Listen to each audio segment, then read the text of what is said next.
Cumberland traffic, tow 4041 uniform, departing 11, glider and I kind of was realizing what happened once I got back to Prievidza, because once something like this happens and you're in the air, you just try not to get overwhelmed in a bad way by the situation, just to maintain your own safety.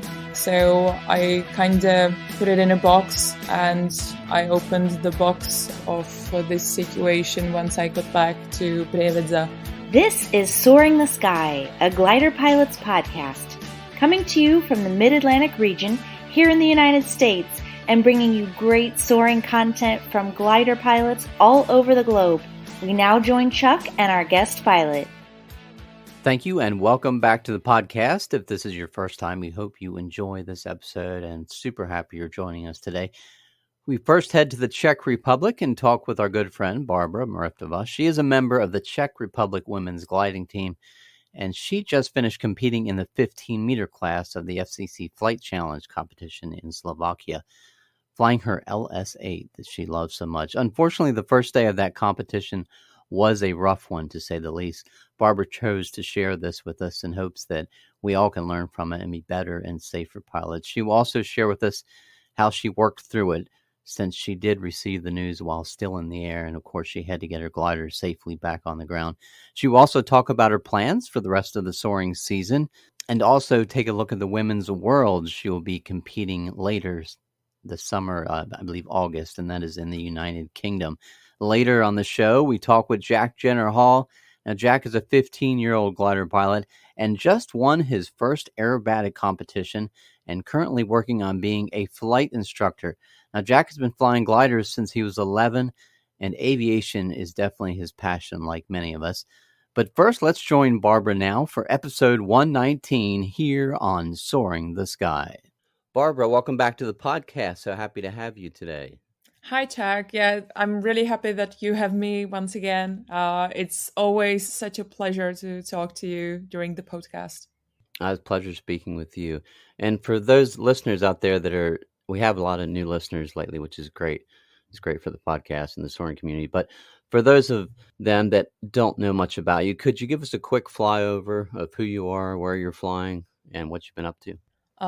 Yeah, definitely. I'm Barbara, and I'm from Czech Republic, mostly flying in the Czech Republic, of course.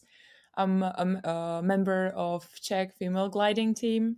So I'm competing a lot, but also do some cross country between the competitions just to train and to enjoy the beautiful sport we do. I've been flying for 10 years now. Time flies. And I also fly a wave in Czech Republic at the Jeseník Mountains. And yeah, I'm really trying to put as much time as I can to gliding, because it really genuinely makes me happy, and that's why I do the sport. Ah, beautiful.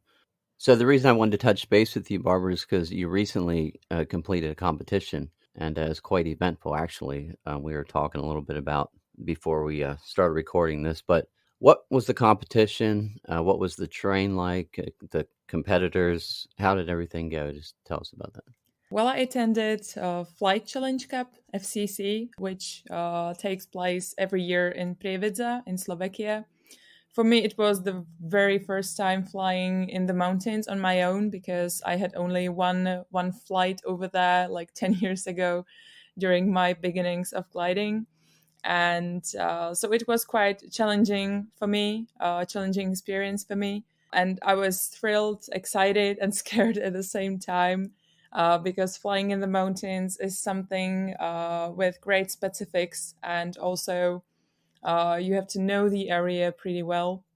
So I had some pre-first flight preparations with my Slovak friends who kind of described the area where there are and when there aren't some land out spots, how to fly in the mountains, like in general, and basically the area knowledge. That was the biggest thing I was concerned about. We didn't fly in high Tatras or lower Tatras, so we didn't experience like the biggest mountains in Slovakia, but it was still thrilling for me and great experience. And I think that everybody who's concerned about trying mountain flying, they should definitely do. And if you're concerned, ask your friend or find an instructor who describe the mountain flying, or they fly with you in duo, and then they can help you. So yeah, it was great experience for me. And basically the competition consists of many international pilots, so it felt pretty great. It felt like a real international competition, maintaining high standards of world and European gliding championships.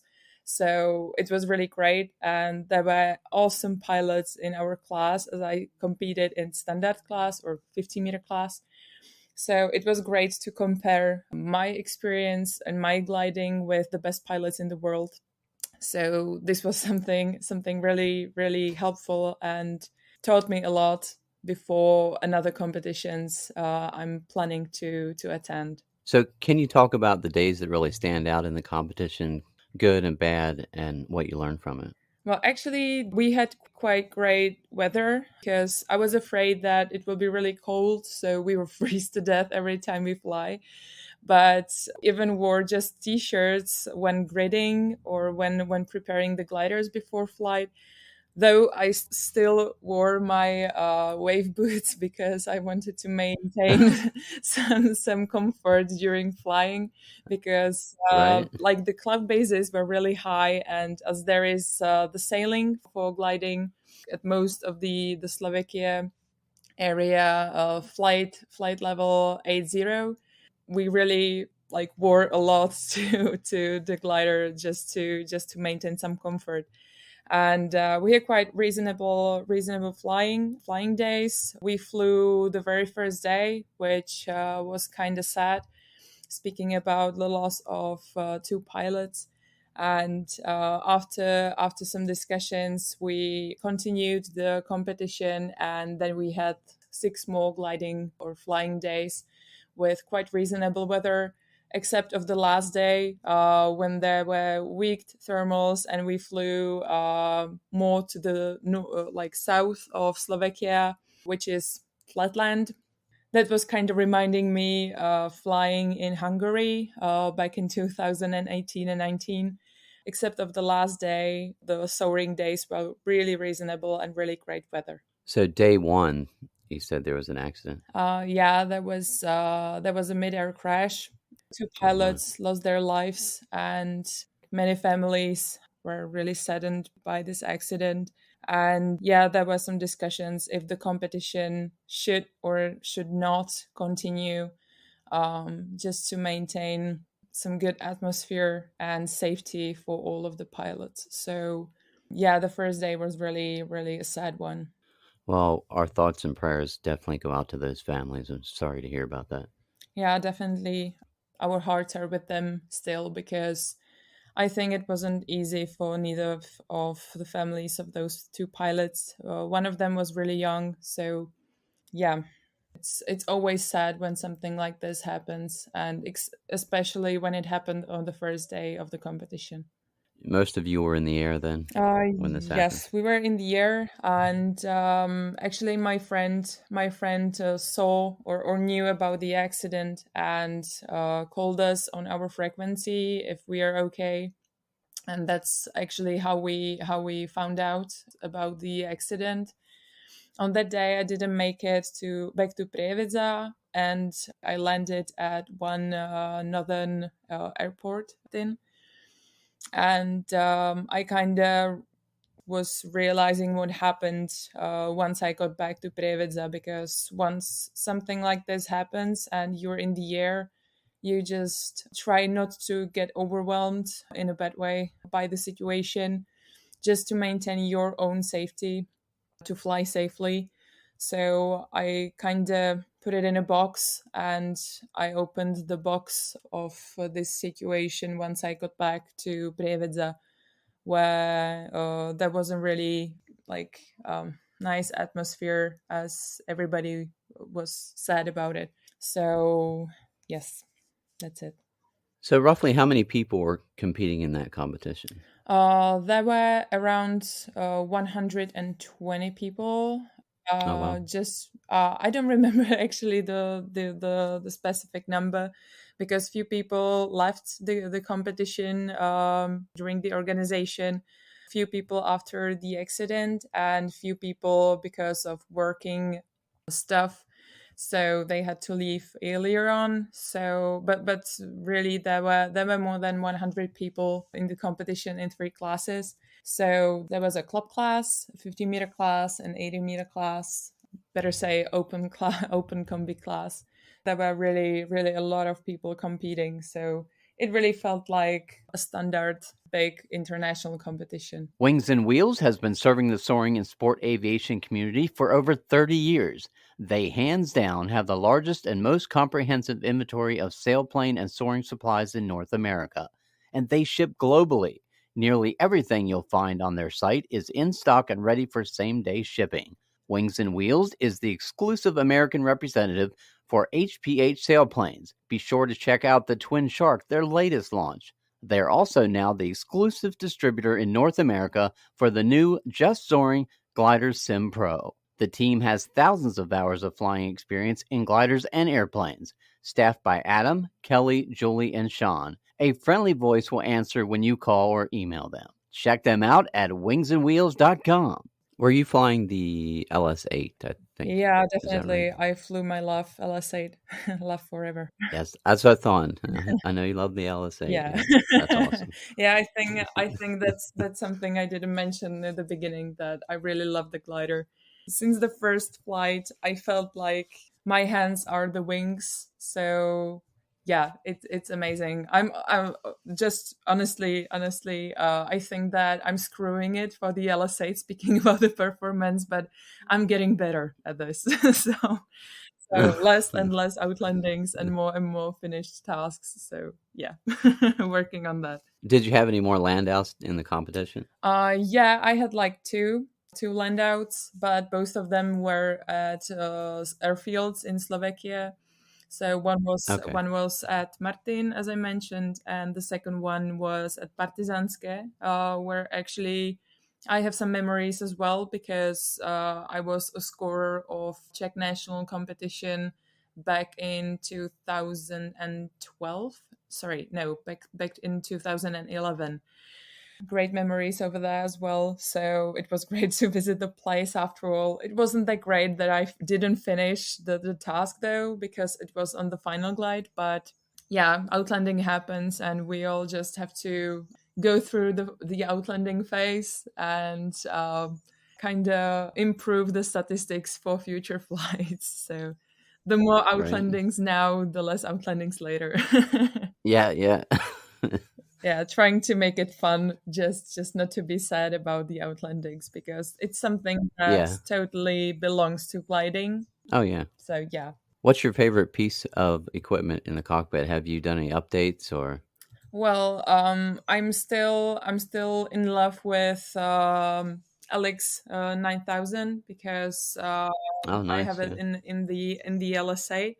It's really easy when you have the Wi-Fi module in it, because when you want to download the task for the day during a competition, it's like by 2 clicks, and you don't have to do anything more. So it's really great that you can focus on yourself, like on your own preparation. You can do the task planning more detailed, and you don't have to put more time to task setting, like in the LX 9000 directly. So it's really great equipment, and I think it's like tops navigational stuff right here. And it's sad that I don't have the newest one in the glider, that I can't have Hawk, because that's quite a discussed feature you can have on your LX devices. So the Hawk would be really great, because it calculates the wind in all the layers of the atmosphere where you fly. So it's really great that it can help you Oh, nice. Yeah. like really a lot. speaking about finding a thermal and centering the thermal. So this is something I kind of miss. I would definitely like to try it.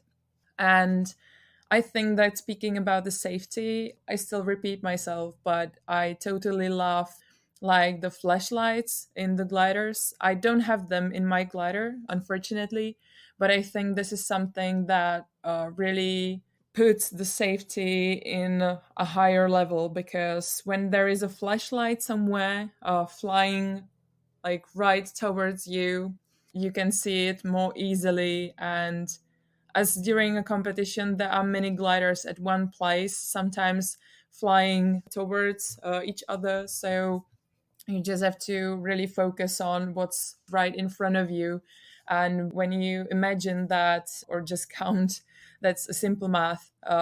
When you count that you're flying at, for example, 200 kilometers per hour, and the other glider is flying at the same speed towards you, it will be a fatal crash, you know. So you just don't have like much time to avoid each other.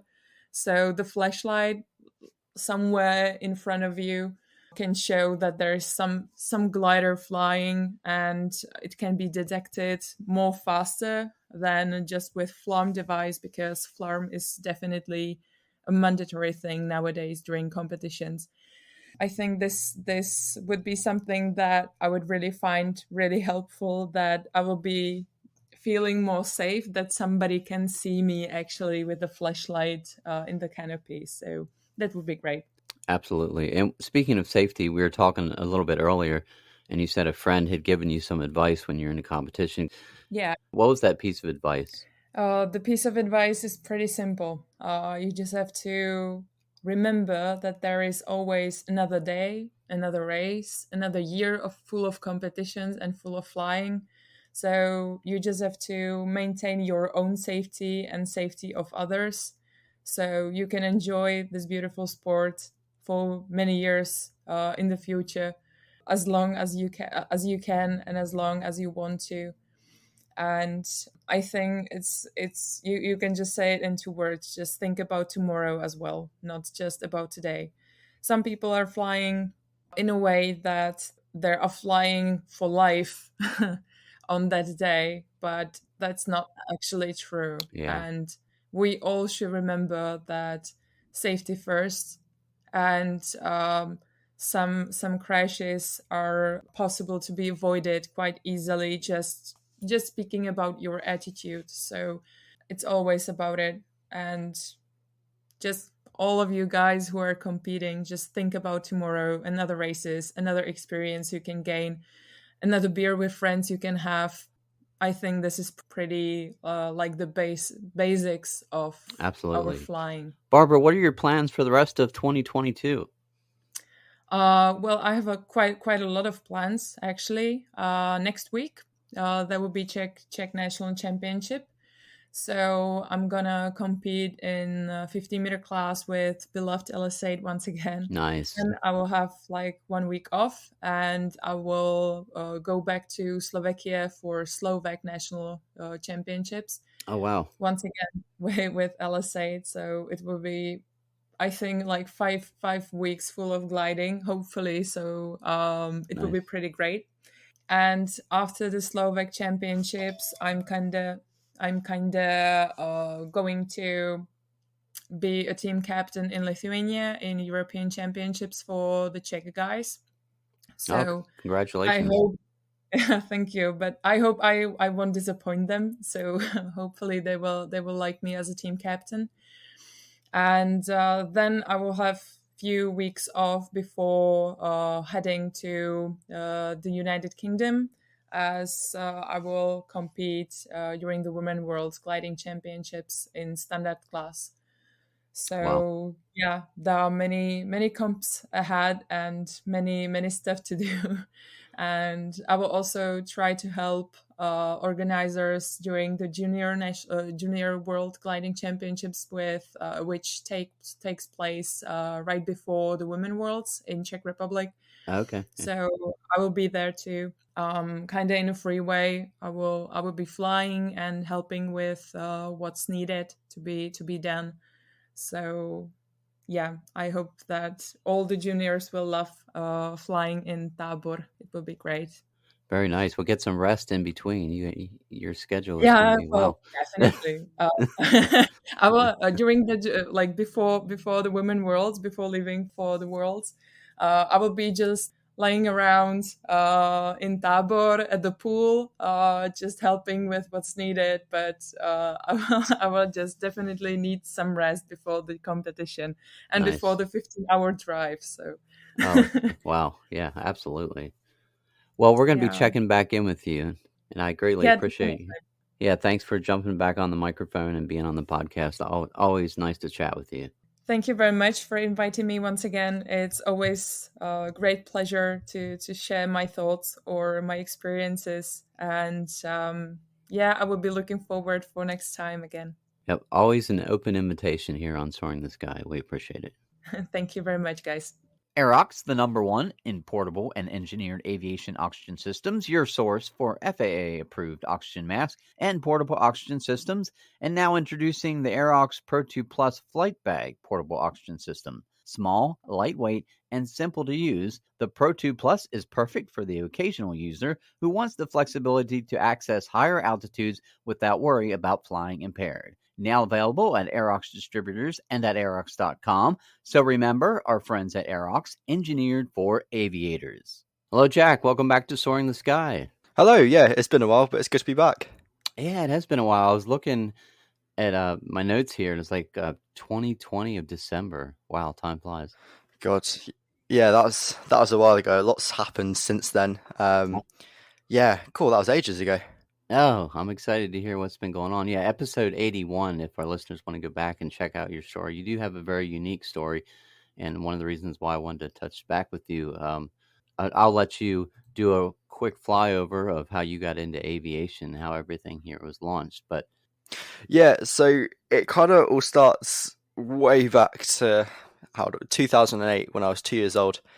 I saw my first Red Arrows display, which is the very famous Royal Air Force Aerobatics team. And it all kind of clicked in my head there. I saw the Red Arrows jet and thought, oh, that looks cool.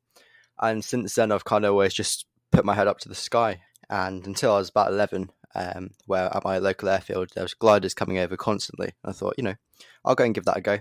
I went up in January 2018 just to, acquire, look around, and, really, really enjoyed it and really thought I could get the buzz for it. And then in February 2018, I had my first flight.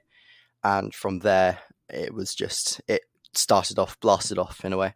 And then I went solo on my 14th birthday, July 2020, and then got my aerobatics rating in June 2021. And then just as 2 weeks ago, won my first aerobatics competition down at Dunstable, which is just north of London. And yeah, that's it so far. oh, very nice. Yeah, you were Britain's youngest pilot. That's when we talked to you last. You were like 11 years old, I think, if I remember correctly, when you first jumped in the cockpit, right? Yeah, 11 years old. It was much younger than they'd usually take on, which I was very fortunate that they did, because it's gliding and aviation is now my life, and I wouldn't want it any other way. But usually we take on people about 12, 13 in the UK. Very cool. So that puts you how old now? I'm now 15, almost 16 in about 2 months. Wow, pretty amazing. You already have a huge head start. I want to fast Yeah. forward. I want to fast forward a little bit. The last time we talked, you had become the UK's youngest pilot, and your future plans. You said you wanted to get into some aerobatics, and also as far as your goals, you want to focus on getting other younger people involved too. So maybe we can talk about your aerobatics training, how that's gone, and what you want to do in the future. Yeah, awesome. So we'll start with aerobatics. In the UK, and I think respectively in the world, you have a couple of classes in a way. So you go from just your regular club class, which is very basic maneuvers, to sportsman, which is slightly more intense maneuvers, then intermediate, which is all the proper inverted, upside down, rolling sort of stuff, half Cubanates, Cubans, that sort of stuff. Advanced and unlimited, they're very two similar things. They're more flick rolls, very intense, high G-force and high negative G-force maneuvers. At the moment, I'm done my sportsman, and I'm halfway through doing my intermediate, pretty much. just got to do touch up on the rolls because there's more to that than I realised. Then it's onto Cubans and some more of a lot more fun stuff. And then hopefully by next year onto my advanced and unlimited to do some really cool fun stuff. So what are you flying in when you're doing the aerobatics? So at the moment I'm flying in the ASK 21 still. I'm a member at another club called Buckminster, which is just a bit more north than I am in England. And they have a Percos, which is I think it's an SZD 54-9 or something like that.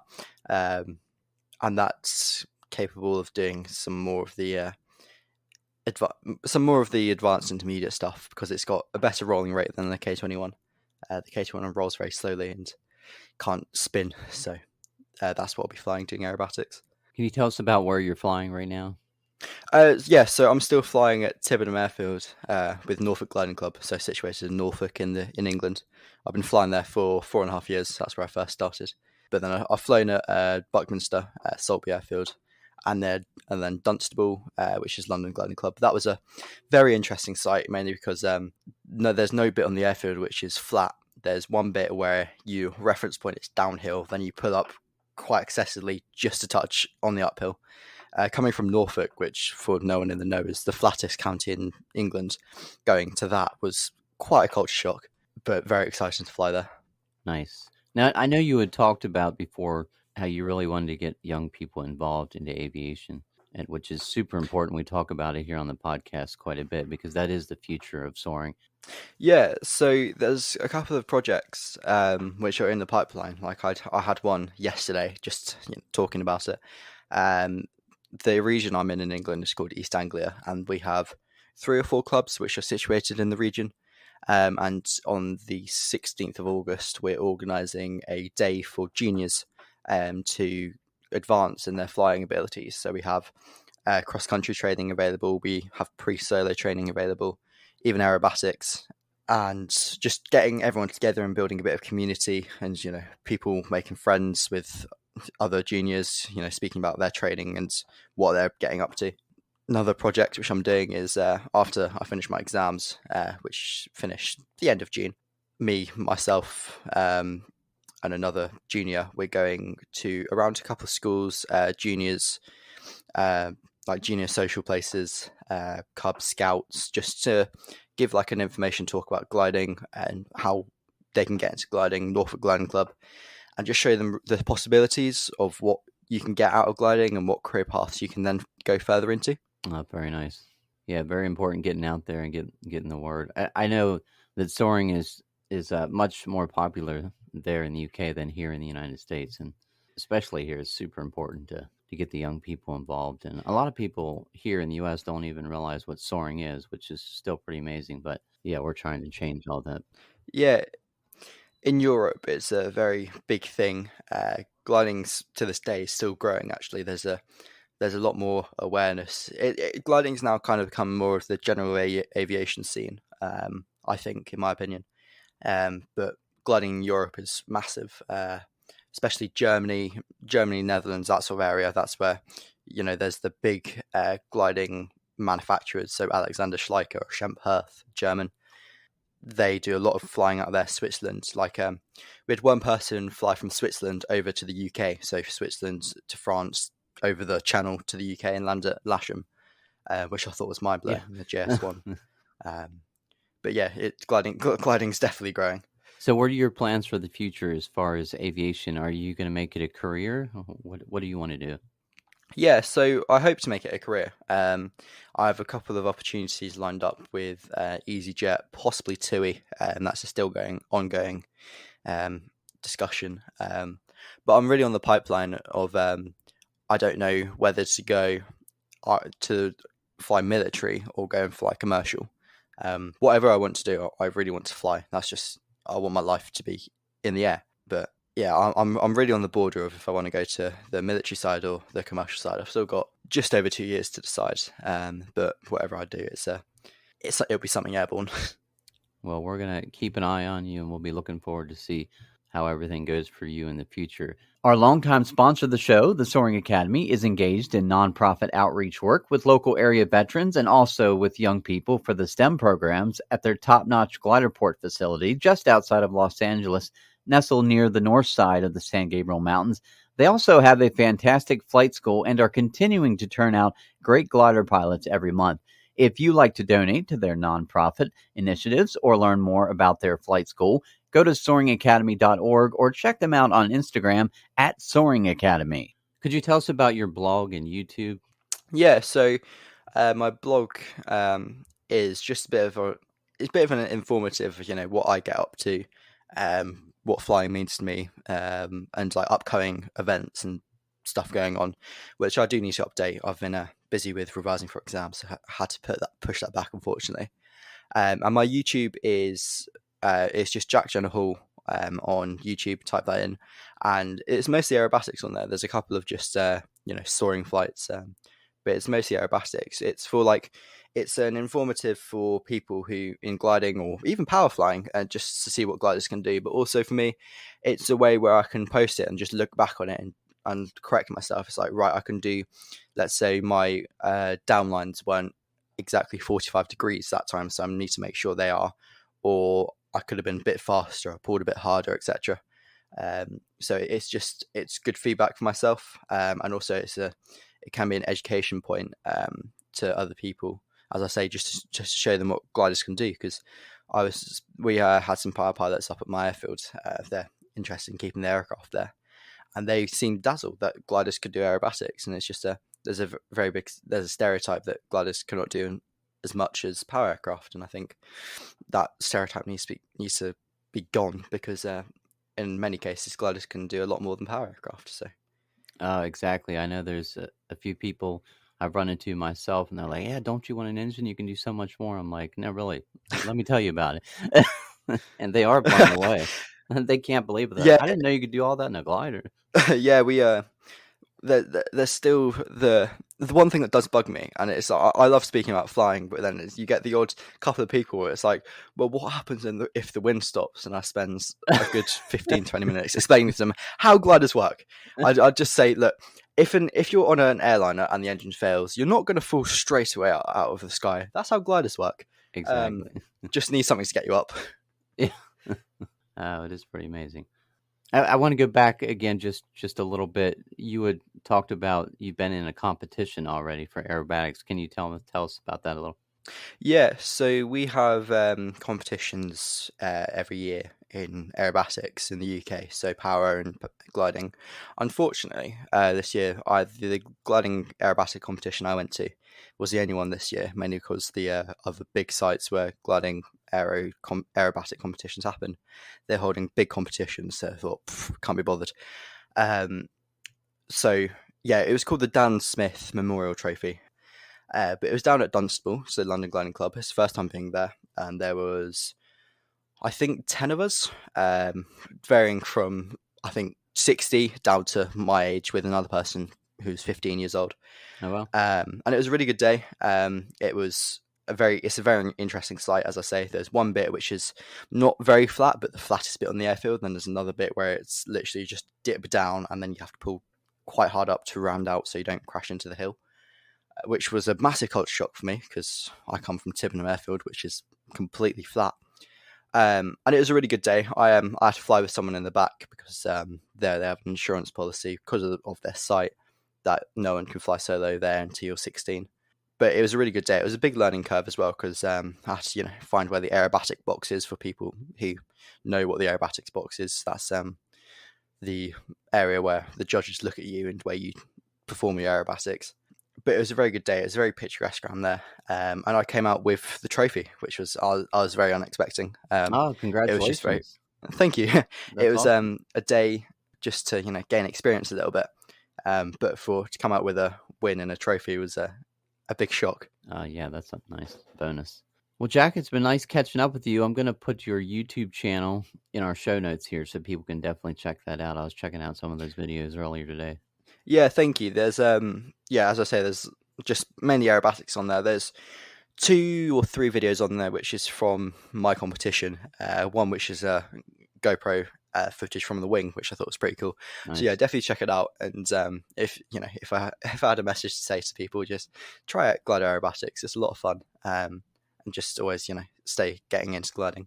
Well, good luck on your studies. I know you'll be glad to get that out of the way, so you can focus on flying.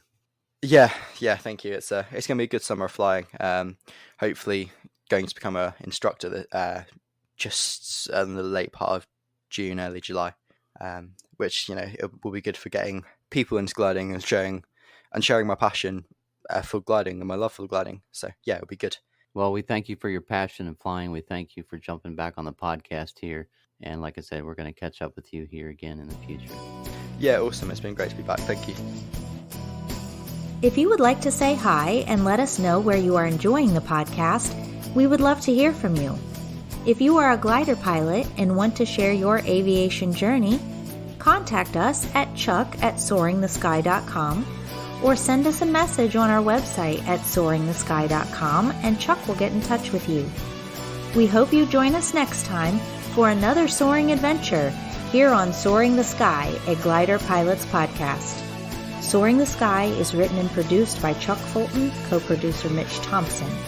Original music for the podcast was written and produced by Kim Spangler. Graphic design for the podcast was created by Zachary Fulton. Voiceover work was done by Michelle Perez.